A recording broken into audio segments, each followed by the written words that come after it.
नमस्कार, मैं हूं आपके साथ सोनिया चौहान। हमारा उत्तर प्रदेश में आप सभी का स्वागत है। बुलेटिन का आगाज करते हैं उत्तर प्रदेश के खबरों के साथ। साधना समूह के ब्यूरो हेड सपना चारण ने उत्तर प्रदेश के कैबिनेट मंत्री राकेश सचान से ग्रेटर नोएडा में यूपी इंटरनेशनल ट्रेड शो को लेकर खास बातचीत की। इस दौरान उन्होंने क्या कुछ कहा, आइए आपको सुन पाते हैं।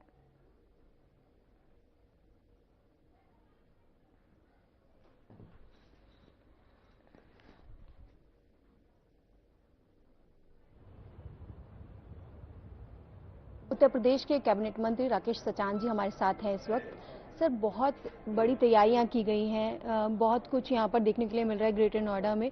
हर साल वैसे तो एक्सपो शो लगता है, लेकिन इस बार इंटरनेशनल शो यहाँ पर किया जा रहा है एक्सपो मार्ट में, और प्रधानमंत्री जी कल आ रहे हैं। अभी मुख्यमंत्री जी यहाँ पर आए, जायजा लिया तैयारियों का। सर, क्या कहना चाहेंगे? सर देखिए, उत्तर प्रदेश का ये तीसरा इंटरनेशनल ट्रेड शो का संस्करण है। पहला संस्करण हम लोगों ने सितंबर 21 से 25 किया था 23 में। दूसरा ट्रेड शो 25 से 29, 24 में किया, और उसी वर्ष मुख्यमंत्री जी ने घोषणा कर दी थी कि प्रतिवर्ष ट्रेड शो 25 से 29 यूपी इंटरनेशनल का होगा। उसी के चलते इस बार माननीय प्रधानमंत्री जी कल इस ट्रेड शो की शुरुआत करने जा रहे हैं। उत्तर प्रदेश की एमएसएमई, हस्तशिल्पी, कारीगर, ओडीओपी, विश्वकर्मा सम्मान, माटी कला बोर्ड और उत्तर प्रदेश की 96 लाख जो एमएसएमई इकाइयां हैं, उत्तर प्रदेश सरकार के जो कृषि है, हमारे रक्षा की इकाइयां हैं, तीनों अथॉरिटी हैं प्रदेश में, और सारे विभागों के भी यहाँ पर आपने देखा होगा सभी हालों में 2200 पंडाल लगाए गए हैं। और उत्तर प्रदेश एक पहला राज्य है कि माननीय मोदी जी के मार्गदर्शन पर, योगी जी के नेतृत्व में 8.5 साल की सरकार ने अपना इंटरनेशनल ट्रेड शो की शुरुआत की है, जिसमें पूरे उत्तर प्रदेश के उद्यमियों को एक अच्छा मार्केट का अवसर मिलता है, बड़ा बाजार मिलता है, और जिसमें से कि रसिया कंट्री इस बार हमारे इस ट्रेड शो की पार्टनर कंट्री है। 80 से अधिक देशों के लोग यहाँ पर आ रहे हैं, और इस बार नवरात्रि का समय है, और जिस तरह से जीएसटी पर अभी राहत भी माननीय मोदी जी ने दिया है, जो 22 सितंबर से लागू है, तो उसके चलते इस ट्रेड शो की अपार सफलता की संभावना है। बड़ा लोगों की आने की संभावना है। 5 लाख से अधिक का फुटफॉल होगा, और B2B 2.5 लाख से अधिक लोगों का होगा, और लगभग 5000 करोड़ से अधिक का व्यापार होने की पूरी संभावना है। सर, इस तरह के ट्रेड शो होते रहते हैं उत्तर प्रदेश में। हालांकि जब से बीजेपी की सरकार बनी है, तब से इन्वेस्टमेंट को बहुत ज़्यादा जोर दिया गया है। खासतौर पर छोटे व्यापारियों को बीजेपी सरकार ने उत्तर प्रदेश में खासतौर पर बढ़ावा दिया है। और सर, अगर हम बात करें कि जीएसटी की, अगर हम बात करें जीएसटी का जो ये उत्सव मनाया जा रहा है 2.0, उसका भी आपने भी जिक्र किया, तो उसका क्या खास तौर पर असर पड़ेगा इस ट्रेड शो पे? देखिए, बड़ा असर पड़ेगा, क्योंकि पिछला ट्रेड शो था, बहुत सारे लोगों ने हमसे कहा कि सर पितरपक्ष है। जितने भी हमारे एग्जीबिटर आए थे, उनकी ये मानना था कि सर पितरपक्ष में लोग कम खरीदारी करते हैं। इसके बाद भी लगभग 3 लाख से अधिक फुटफॉल हुआ। यहाँ पर 2 लाख से अधिक B2B की मीटिंग हुई, 60 से अधिक देशों के लोग आए, और 2200 करोड़ से के लगभग व्यापार हुआ था, जो हमारे ओडीओपी हस्तशिल्पी कारीगरों को ऑर्डर मिले थे। इस बार संयोग से नवरात्रि का अवसर भी है, और जीएसटी का भी जिस तरह से 2 स्लैब का रिफॉर्म किया हुआ है, बहुत सारे ऐसा कोई वस्तु नहीं है जो जीएसटी में कुछ न कुछ उसका घटा ना हो। तो इससे बड़ा बाजारों में जिस तरह से रौनक है, जीएसटी के उत्सव मनाए जा रहे हैं, तो अच्छा काम हो रहा है पूरे प्रदेश में। जिस तरह से अपने एमएसएमईज को, उत्पाद को प्रमोट करने के लिए सरकार बड़ा मंच दे रही है। हम लोग मंडल स्तर पर करते थे, अभी मुख्यमंत्री जी ने इच्छा जाहिर की।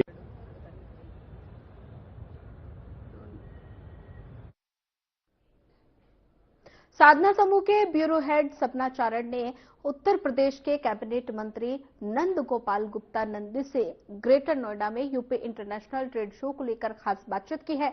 इस दौरान उन्होंने क्या कुछ कहा, आइए आपको सुनवाते हैं।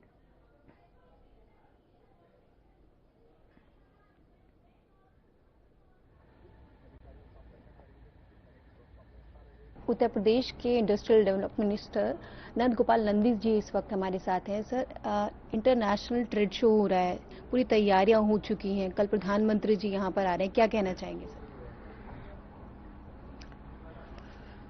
आदरणीय प्रधानमंत्री जी कल इंटरनेशनल ट्रेड शो का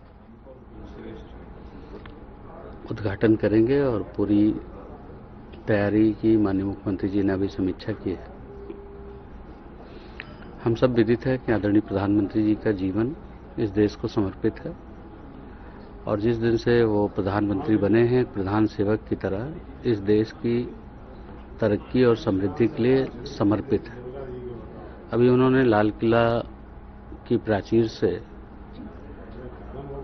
जो जीएसटी की बात उन्होंने की थी, घोषणा की थी, 22 सितंबर को उन्होंने उसे लागू किया और पूरा देश इसका उत्सव मना रहा है। निश्चित रूप से जो गांव के हमारे हुनरमंद हैं, वन डिस्ट्रिक्ट वन प्रोडक्ट, छोटी छोटी चीजें बनाते हैं, उनको एक वैश्विक मंच मिल रहा है। 2023 में हुआ, उससे भी अच्छा 2024 में हुआ।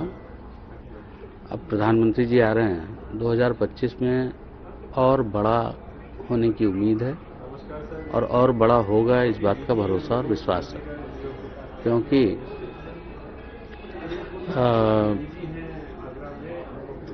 जब 2024 में हुआ था तब यहाँ के जो सेलर हैं, जो एक्सपोर्टर हैं, वो लोग कह रहे थे कि हमें 2027 तक का ऑर्डर मिल गया। 25 दिसंबर बड़ा त्यौहार होता है यूरोपियन कंट्री का, तो 2027 तक के ऑर्डर उनको मिल गए थे। तो निश्चित रूप से एक बड़ी खुशी का माहौल देश में है और देश के जो हुनरमंद हैं, हस्तशिल्पी हैं, उनके एक बहुत अच्छा अवसर मिल रहा है कि इंटरनेशनल ट्रेड शो। पहले यही उत्तर प्रदेश में सैफई महोत्सव में पैसे बर्बाद किए जाते थे, नाच गाने में पैसे बर्बाद किए जाते थे, नोटों की मालाएं पहनी जाती थी, जनता की गाढ़ी कमाई से अपने ऐशो आराम की जिंदगी जी जाती थी। आज उत्तर प्रदेश पिछले 8 सालों में आदरणीय प्रधानमंत्री जी के कुशल मार्गदर्शन में, माननीय मुख्यमंत्री जी के नेतृत्व में ऐसी छलांग लगाई। पहले की सरकारों का टारगेट ये नहीं था कि अच्छी सड़कें हों, अच्छी कनेक्टिविटी हो, अच्छा इंफ्रास्ट्रक्चर हो। आज Uttar Pradesh 16 domestic 5 international airport वाला देश का पहला राज्य है। आज उत्तर प्रदेश में 4 लाख किलोमीटर सड़क का नेटवर्क है। आज उत्तर प्रदेश एक्सप्रेसवे प्रदेश के रूप में पूरे देश में जाना जाता है। आज उत्तर प्रदेश जो लैंडलॉक स्टेट था, लैंडलॉक कहा जाता था, वो वाराणसी से लेके हल्दिया तक वाटरवे शुरू हो गया। उसको हम प्रयागराज तक भी बढ़ाने की बात कर रहे हैं। उत्तर प्रदेश 25 करोड़ आबादी वाला प्रदेश होने की वजह से यहाँ का जो सबसे बड़ा खपत का मार्केट है, 11 से 34 किलोमीटर नदियों का किनारा होने की वजह से यहाँ सबसे बड़ी उपजाऊ जमीन, सबसे ज़्यादा कृषि उत्पादक में हम नंबर 1 हैं। तो निश्चित रूप से आज देश की, दुनिया की बड़ी मल्टीनेशनल कंपनियां, देश के बड़े उद्योग घराने, मैं कह सकता हूं भारत में, देश दुनिया में भारत सबसे अच्छा डेस्टिनेशन है इंडस्ट्री लगाने के लिए। तो भारत में सबसे अच्छा डेस्टिनेशन उत्तर प्रदेश है इंडस्ट्री लगाने के लिए। आज पैसे की बर्बादी नहीं होती, बर्थडे नहीं मनाए जाते, सैफई में उत्सव नहीं होता, अमेठी में उत्सव नहीं होता। आज Uttar Pradesh international trade show के माध्यम से जाना जा रहा है। आज उत्तर प्रदेश इंडस्ट्रियल डेवलपमेंट के मामले में जाना जा रहा है। आज उत्तर प्रदेश इन्वेस्टर समिट के मामले में जाना जा रहा है। आज Uttar Pradesh ground breaking ceremony के मामले में जाना जा रहा है। तो निश्चित रूप से मैं कह सकता हूँ ये सब कुछ उत्तर प्रदेश के ट्रेडमार्क बन चुके हैं। मैं माननीय प्रधानमंत्री जी के प्रति बहुत आभार प्रकट करता हूं कि उन्होंने अपना कीमती समय दिया इस इंटरनेशनल ट्रेड शो को उद्घाटन करने के लिए। और पूरा उत्तर प्रदेश और देश के और दुनिया के बड़े रसिया हमारी पार्टनर कंट्री के रूप में पार्टिसिपेट कर रहा है। वहाँ से 29 बड़ी कंपनियां आ रही हैं जो हम लोग के साथ बिजनेस की संभावनाओं पर विचार करेंगे।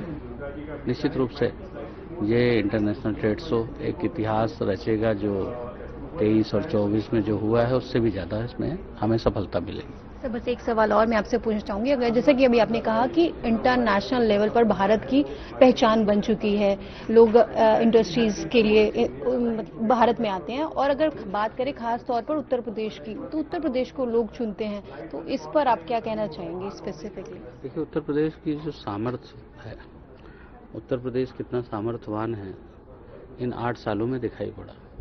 पिछली सरकारों ने नोट और वोट और अपने को कुछ पद पा लें, फिर अपने चाचा, भतीजे, भाई, मौसी का लड़का, मामा का लड़का, और इससे बाहर निकल पाए तो अपनी जाति तक सीमित रहे। जाति के बाद तुष्टीकरण की राजनीति में सीमित रहे। अब उत्तर प्रदेश सबका साथ, सबका विकास और सबका विश्वास और सबका प्रयास सिर्फ नहीं है नारा, यह है उद्देश्य हमारा धरातल पर दिखाई दे। ये 11 सालों की प्रधानमंत्री जी की मेहनत से दिखाई पड़ रहा है। उत्तर प्रदेश में माननीय मुख्यमंत्री जी ने 8 सालों में जो काम किया है उससे वो दिखाई पड़ रहा है। इसलिए देश दुनिया की कंपनियां भारत में और उत्तर प्रदेश में आकर के, खासतौर से उत्तर प्रदेश में इंडस्ट्री लगाने के लिए, इन्वेस्टमेंट करने के लिए आतुर दिखाई पड़ रही हैं और कर भी रही हैं। और डेली आप देखते हैं इस प्लांट का उद्घाटन, और दुनिया की मल्टीनेशनल कंपनियां नोएडा में ही कितनी सारी। धन्यवाद सर हमारे साथ बातचीत करने के लिए। तो ये थे हमारे साथ नंद गोपाल नंदी जी, जिन्होंने हमारे साथ बातचीत की।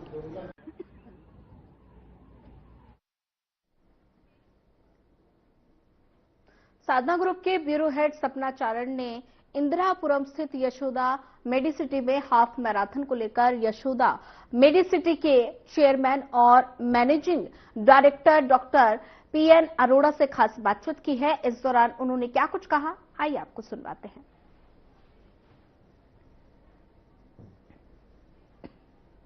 हॉस्पिटल मैराथन रेस करा रहे हैं, एक बहुत ही अच्छा इनिशिएटिव है हेल्थ को लेके, और क्या कॉन्सेप्ट है इसका पूरा, इसके बारे में जरा हमारे व्यूअर्स को बताइए। Marathon, half marathon, full marathon तो बहुत होती हैं।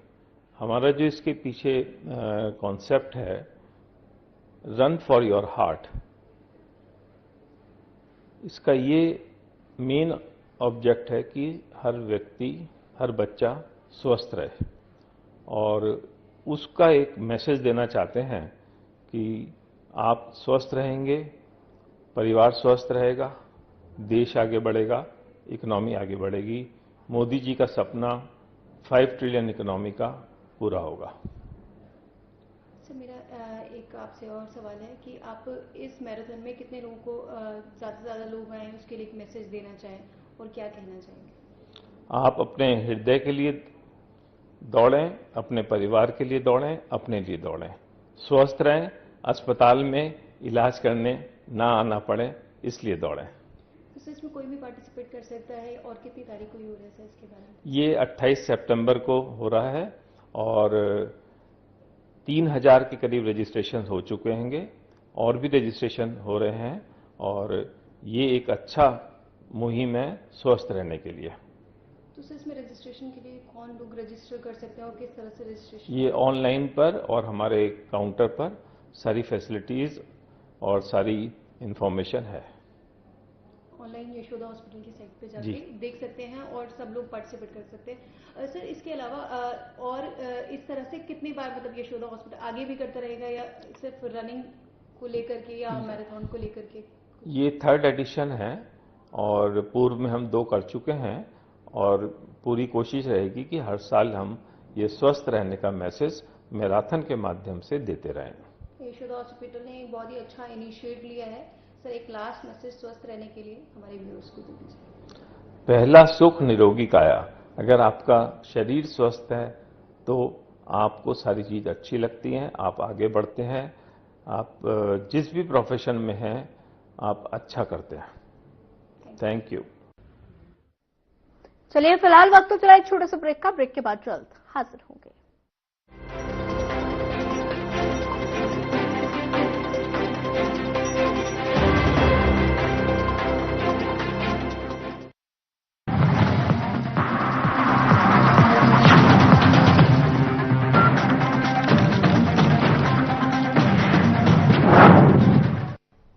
2047 में कैसा होगा विकसित भारत का विकसित Uttar Pradesh?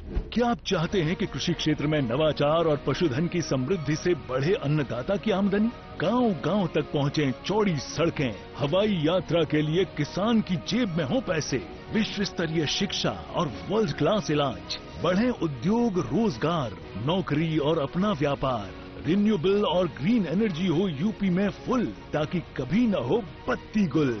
Deep tech, AI और इलेक्ट्रॉनिक संसाधनों का बिछे जाल, सांस्कृतिक धरोहर का पुनर्जागरण और गौरव काल।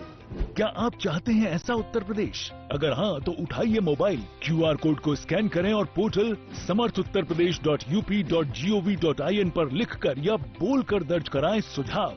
आपके सुझाव से बनेगा विकसित यूपी का रोड मैप और मूल्यवान सुझाव देने वाले किए जाएंगे सम्मानित, क्योंकि आपकी राय विकसित यूपी बनाए।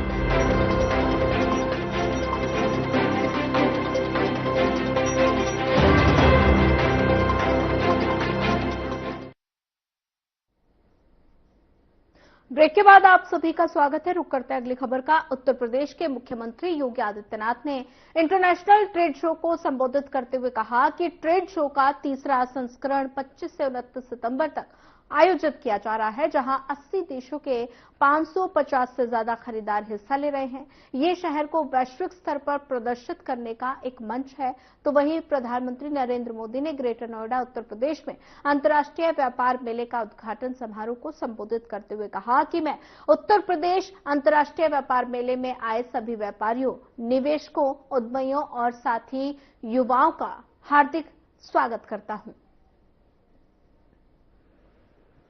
नेक्स्ट जनरेशन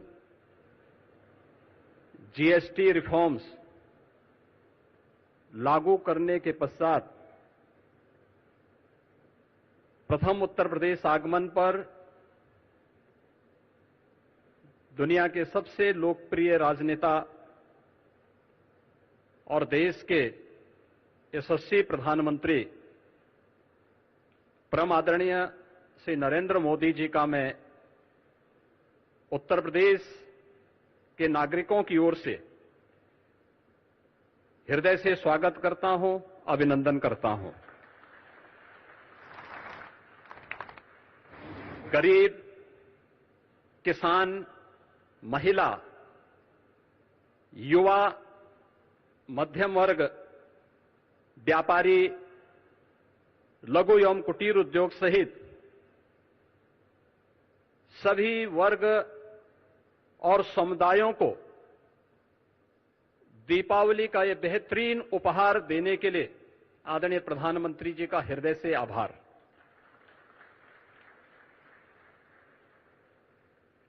अपैरल और टेक्सटाइल, लेदर उत्पाद, हस्तशिल्प और कारपेट्स में उत्तर प्रदेश देश में शीर्ष स्थान पर है। बदलते वैश्विक आर्थिक परिवेश की चुनौतियों का सफलतापूर्वक सामना करने के लिए आदरणीय प्रधानमंत्री जी ने जीएसटी रिफॉर्म्स के माध्यम से एक बहुत ही महत्वपूर्ण और क्रांतिकारी कदम उठाया है। इसके लिए हम सब उत्तर प्रदेशवासी उनका हृदय से आभार व्यक्त करते हैं। हम सब इस बात को जानते हैं कि वन नेशन वन टैक्स जुलाई 2017 में लागू हुआ था। टैक्स के अलग अलग जो रूप थे, जो न केवल एक व्यापारी को बल्कि एक उपभोक्ता को भी न केवल परेशान करते थे बल्कि भारी उलझन में डालते थे। 2017 में उठाए गए उन कदमों के उपरांत उस समय जो 4 स्लैब्स थे, उनमें मुख्य रूप से 2 स्लैब्स ही अब इस नई सुधार के अंदर जीएसटी रिफॉर्म के माध्यम से हम सबको देखने को मिलेंगे। और इसमें न केवल अर्थव्यवस्था को मजबूती मिलेगी, पिछले 4 दिनों के अंदर हम लोगों ने इस बात का एहसास किया है कि मार्केट में एक नई जीवंतता देखने को मिली है। उपभोक्ता तेजी के साथ बाजार की ओर रुख किया है। क्या गरीब, क्या किसान, क्या श्रमिक, क्या व्यापारी, हर एक तबके को जैसे एक नया जीवन दान मिला है और इससे व्यापक पैमाने पर रोजगार के सृजन के साथ साथ उत्तर प्रदेश जैसे राज्य के लिए ओडीओपी सेक्टर के हमारे उद्यमियों को तो एक प्रकार का ये नया जीवन दान प्राप्त हुआ है। मैं इसके लिए हृदय से आदरणीय प्रधानमंत्री जी का उत्तर प्रदेश के अपने सभी नागरिकों की ओर से, यहां के उद्यमियों की ओर से हृदय से आभार व्यक्त करते हुए आज के इस यूपी इंटरनेशनल ट्रेड शो के उद्घाटन के अवसर पर वे यहां पर पधारे हैं। इस अवसर पर मैं हृदय से स्वागत और अभिनंदन करता हूं। आज अंत्योदय के प्रणेता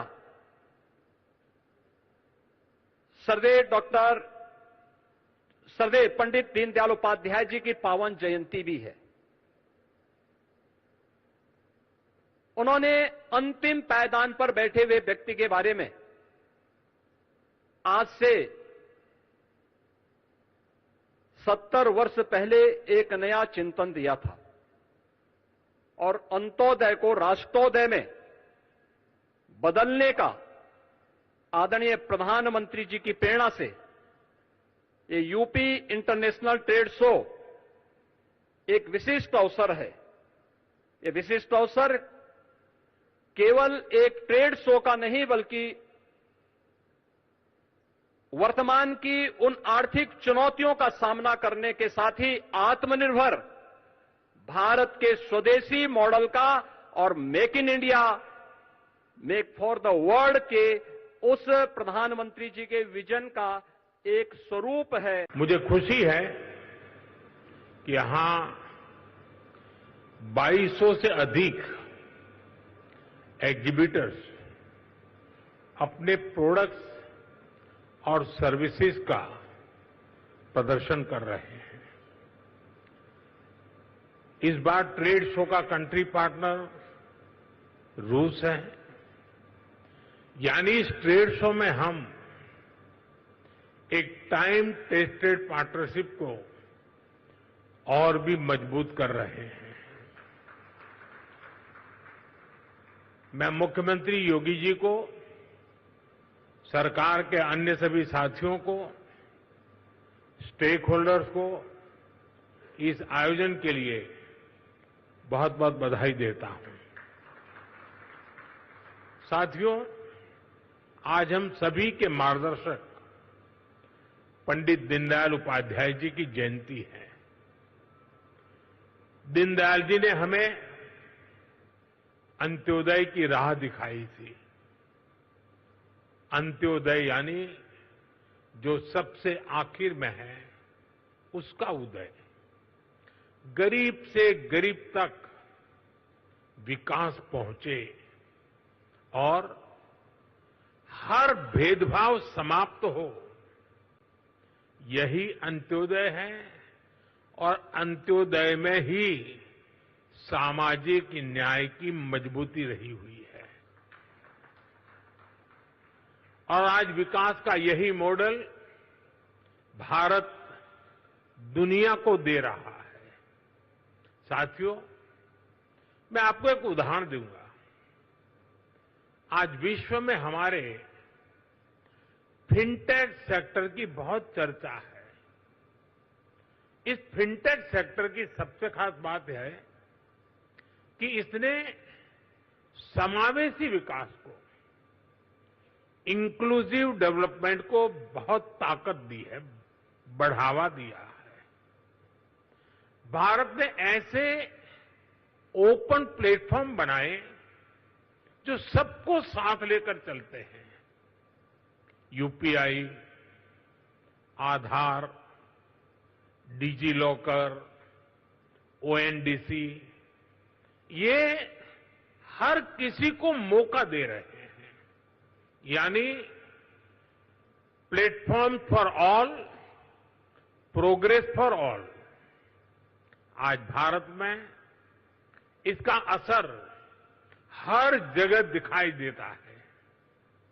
मॉल में शॉपिंग करने वाला भी यूपीआई इस्तेमाल करता है और सड़क पर चाय बेचने वाला भी यूपीआई का इस्तेमाल करता है। फॉर्मल क्रेडिट जो कभी सिर्फ बड़ी कंपनियों को मिलता था, वही अब पीएम स्वनिधि से रेहड़ी ठेले वालों तक पहुंचता है।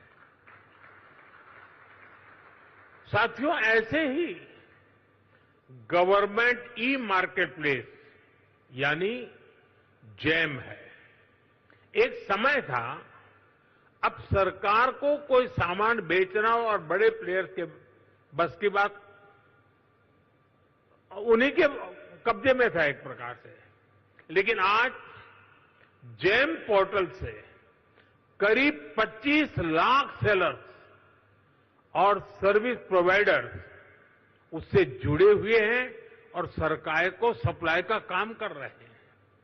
ये छोटे छोटे ट्रेडर्स हैं, उद्यमी हैं, दुकानदार हैं, जो भारत सरकार की जरूरत के हिसाब से वो सीधे अपना सामान भारत सरकार को बेच रहे हैं और भारत सरकार खरीद रही है। आप हैरान रह जाएंगे कि अब तक जैम के माध्यम से भारत सरकार ने 15 लाख करोड़ रुपए का सामान या सर्विस खरीद चुके हैं।